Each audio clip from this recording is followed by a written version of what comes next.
Good afternoon, everybody. Welcome to today's edition of Steps Live. Today, we're excited to welcome Paula Scicluna, and Paula is a music therapist, and she's going to talk with us a little bit today about how to use music to enhance your walking program. So I'm going to turn it over to Paula and let her get started. Cool. Well, thank you for having me.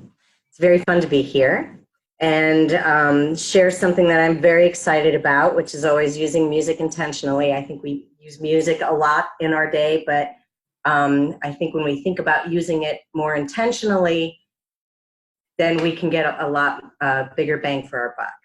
So I'm going to try to get it to a little PowerPoint here. Did I do that correctly? Don't see it yet. So the little green screen share at the bottom of your Zoom meeting, and then click the PowerPoint program, and then you have to do share in the bottom right corner. Okay, share screen. There we go. All right. There we go. Yep, got it. Okay, there we are, music and movement and walking. So I am a big advocate of creating intentional playlists for walking, running, but especially for rehab goals. And I talk a lot to my clients about the benefits of creating personalized playlists to work out with or go on their walks or perform even upper extremity exercises to help them with their rehabilitation goals. And so I got a chance to put my money where my mouth is in November.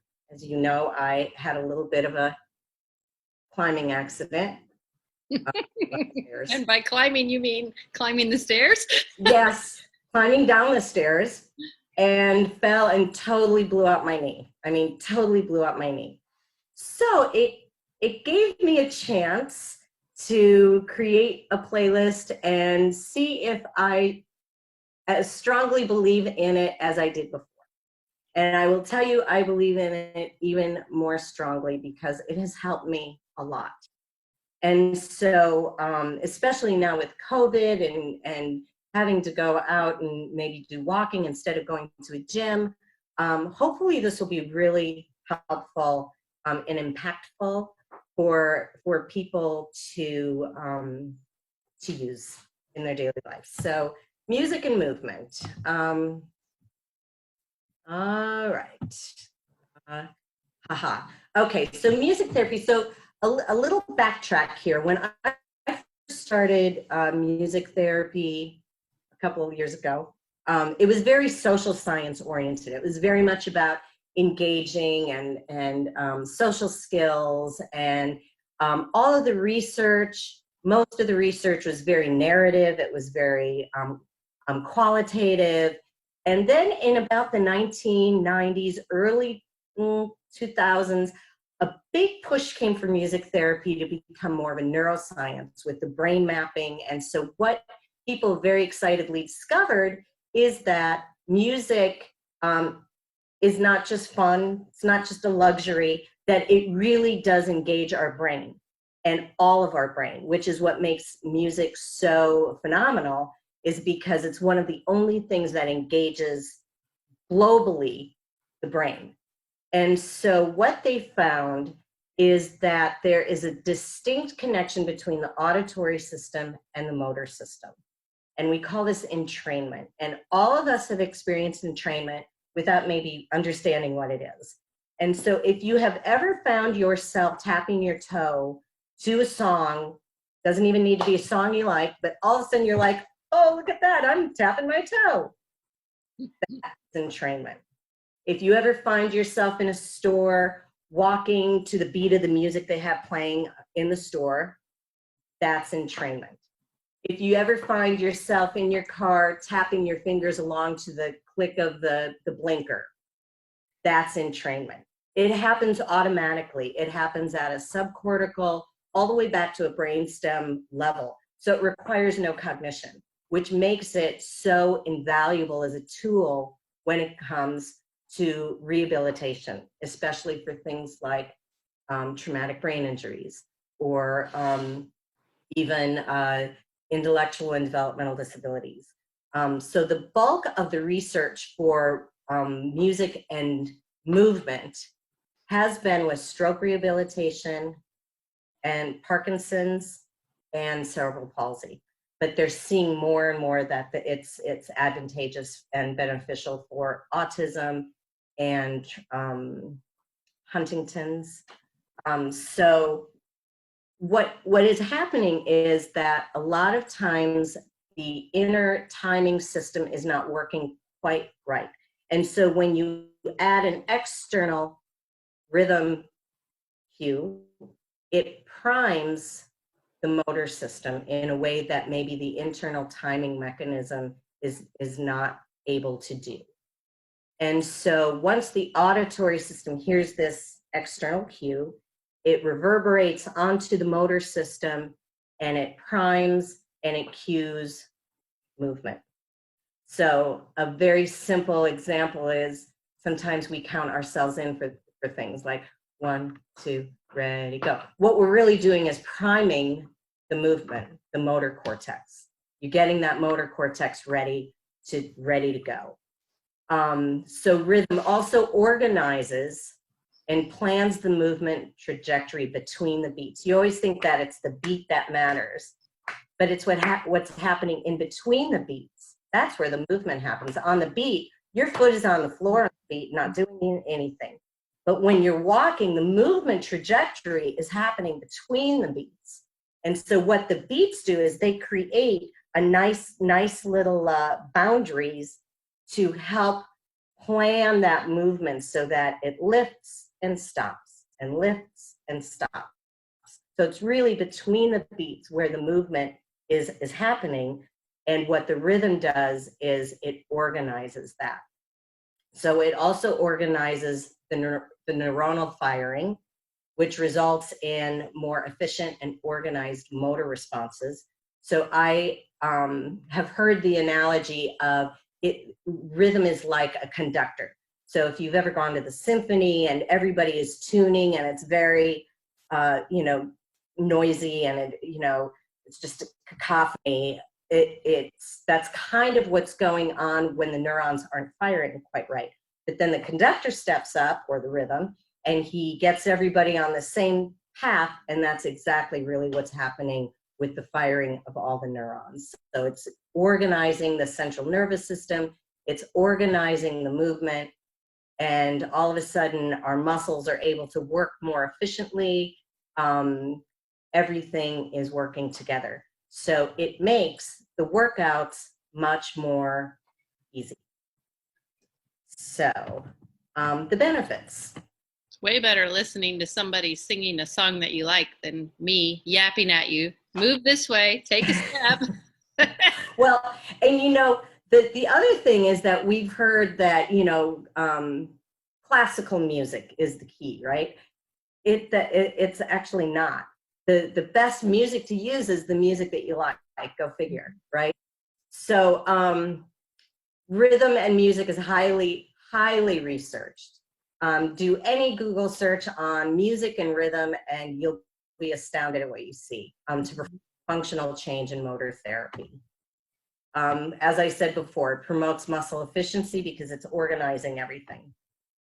It increases stamina and endurance, which makes sense because everything's working more efficiently.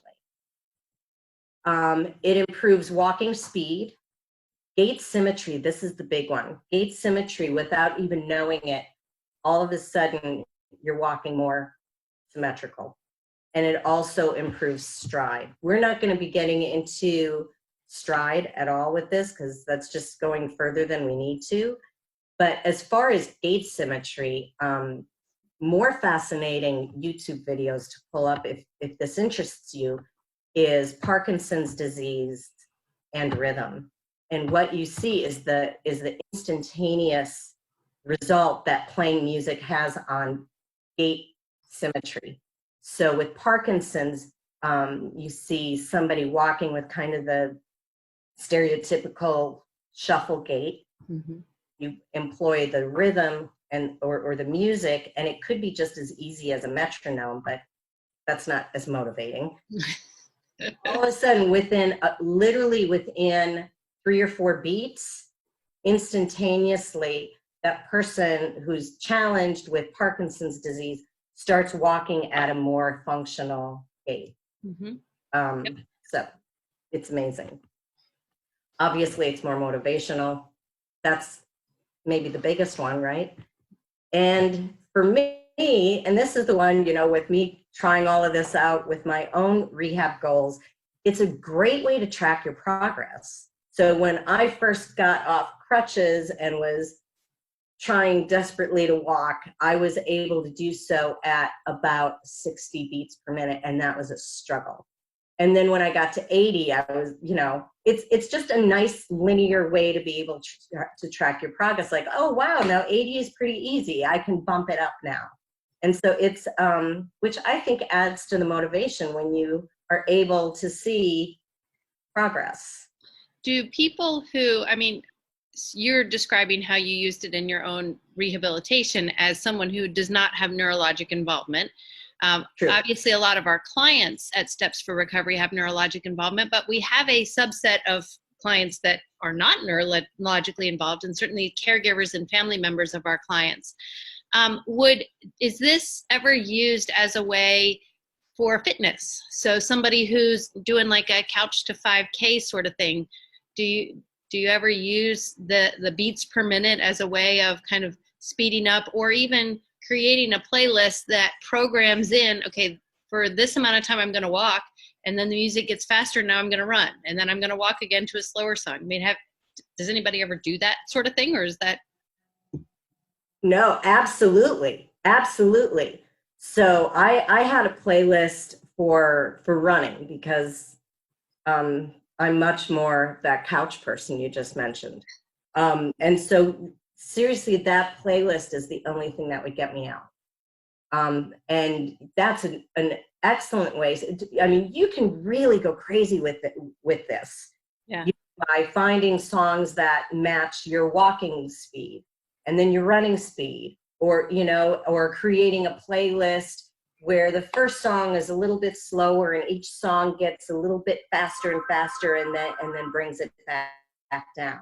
You can create all kinds of personalized playlists to accomplish whatever goals you are, be it fitness goals or rehabilitative goals. And the other thing I just wanted to repeat is that the amazing thing about this is that it happens at a subcortical level. That entrainment happens subcortically, so you don't have to think about it. It's something your motor system does automatically. Which is great, because one of the biggest complaints that I get in terms of rehabilitation of the function of walking is there's so many things to think about. Like I can hardly take a step because I have to think about 15 things before I ever even move. So certainly finding a way to help make that more internalized, more automatic. I think a lot of my clients in particular would be very excited about that kind of thing. Right. Yeah. And, I think that's what excites me so much about this and intrigues me so much about this is that it happens. All the way down, they've tracked it all the way down to the brainstem. Mm-hmm. So the things that make us breathe and makes our heart beat, and all these rhythmic things that our bodies do automatically, those are also involved with that entrainment concept. Now, if you want to add a concentration or you want to add a cognitive goal to it, you can certainly do that too. But, I think that the thing that I think, especially now with COVID-19 and the inability to go to gyms and things like that, is just a way to enhance fitness or rehabilitation, in a way that's really easy, but yet very, very efficient and effective. Yeah. So how do we do it? It's very, very easy. Yep, here we go. So count your steps. That gives you your beats per minute. So we can run through this, and then Katie, you have so nicely I'll be your model. to be our person. So the first thing we're going to do is count your steps, and that gives you your beats per minute. You can also do this if you happen to have a metronome on your phone, which most people probably don't, but you can also use a metronome with a tap beat if counting is challenging. If you have a smartphone, there are lots of metronome apps for free that you could download. Lots of them. I go to the website jog.fm, which we'll do together. There are also apps, you know, there's an app for everything. Mm-hmm. Apps that I have explored that kind of do this automatically with your movement. I don't know, I didn't have great success with it, but you know, as you saw from earlier on, I kind of struggle with technology stuff, so maybe. But you know, the other thing is that a lot of them you have to pay on a monthly subscription. I'm like, if I can do it for free, I'm gonna do it for free. And the other thing that I found, and maybe there are apps that I'm not aware of, very, very possibly, is that they kind of do a playlist for you. And I think it's more motivational to choose your own songs and choose songs that, you know, motivate you. So, so we'll do that together so that everybody can see that process. This is the process on that website. And then you know, literally write out the songs that come up that are, you know, songs that lift your spirits, and then create a playlist on, you know, Amazon Music or Spotify or whatever. Napster. Napster. Is Napster still a used thing? to be Rhapsody, and now it's back to Napster. You know, I didn't know that was still a thing. Am I showing my age with that, Katie? Maybe a little. Am I showing my age that I know what Napster is? Maybe a little. I know, right? So, so two apps that I have looked into is, one is Rock My Run and the other one is Spring. And so if you're an app person, have at it. So that's that's that. So let's go through it. So Katie, I'm gonna stop sharing this. There you go. All right. Yay. Yay. And then you're gonna walk for 15 seconds. Okay. I'm going to time it on my phone. Let me get my timer. And so am I supposed to count the number of steps while you're timing me? Yep, we both will, which is actually a good validity thing. If you have two people doing it, it kind of adds to the, you know, accuracy. So, and is it each? I have my. Is it each my foot time fall, right here. or is it every time the right foot hits? We're going to count each foot. Each foot. Okay. Now, Right, hopefully, left, right. we have left, a little delay, so hopefully our time will work out correctly. But okay. All right. Okay. So you're just going to give me We'll a go with mark, get set, go. You know what? You can actually. Oh, hang on. I lost my timer.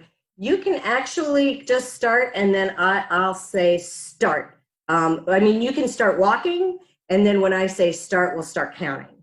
Okay? All right. Just start walking. Okay. Okay, here we go. And start. 2, 3, 4.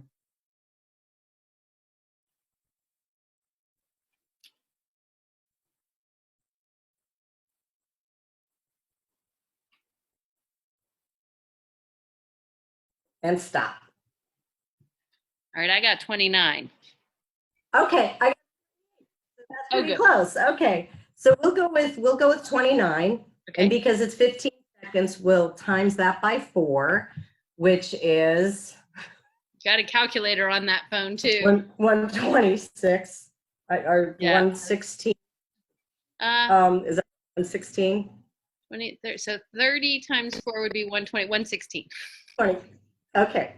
Okay, so 116 is our number.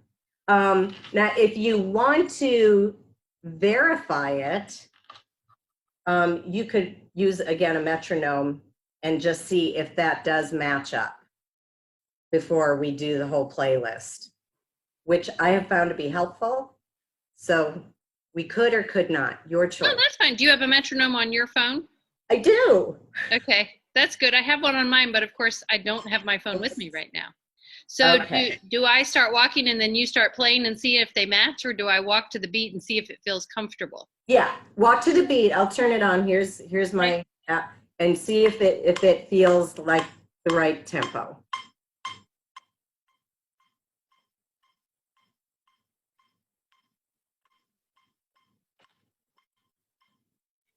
Yeah, it might be a little quick, but like I might have been walking a little faster than my normal, but it's still a comfortable pace. A comfortable pace. Okay, Yeah. do you want to stick with it? Sure. And when we pull up the songs, it's going to give you a little variance between, around the 116 beat per minute. Okay. And the other interesting thing is that our brains, we talked about how this is all a subcortical non-cognitive task. Our brains do not discriminate tempo variance within a 5% range. Oh, wow.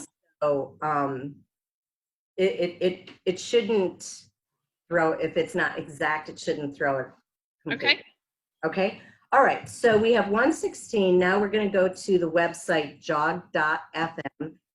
This is just the website I've used. I'm sure there are many websites that will do the same. Can you see my screen now? I can. Okay. Yep. All right, here we are. Okay. So go to where it says browse the popular workout music. In kind of right here. Okay. Yep. Mm-hmm. Perfect. Okay. Now onto the left side of the screen, if you go down a little bit, scroll down. Okay, see where it says search? Uh-huh. Yeah, so put in 116 and search. Is there a search thing? Or did it automatically change it? I think if you just click, I just had to click BP. I had to there click we go. per minute. There it is. Yeah. Oh. Okay, and here are all of the songs within that beat per minute range.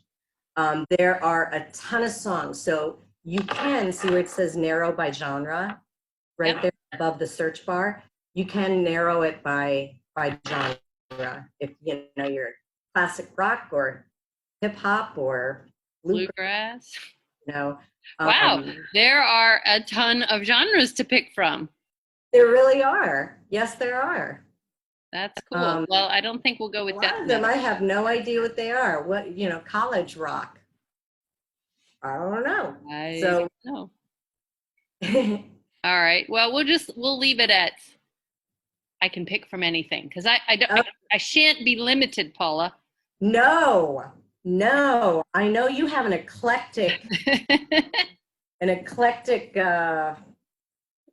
taste. There we go. So then can I listen to it? You can listen to a little snippet to see if it's something you like. The other thing, a couple of things that help is if they are songs that have a real strong beat. Also, on my playlist, I have a playlist for 120, and it's Chicago's Does Anybody Know What Time It Is? Mm-hmm.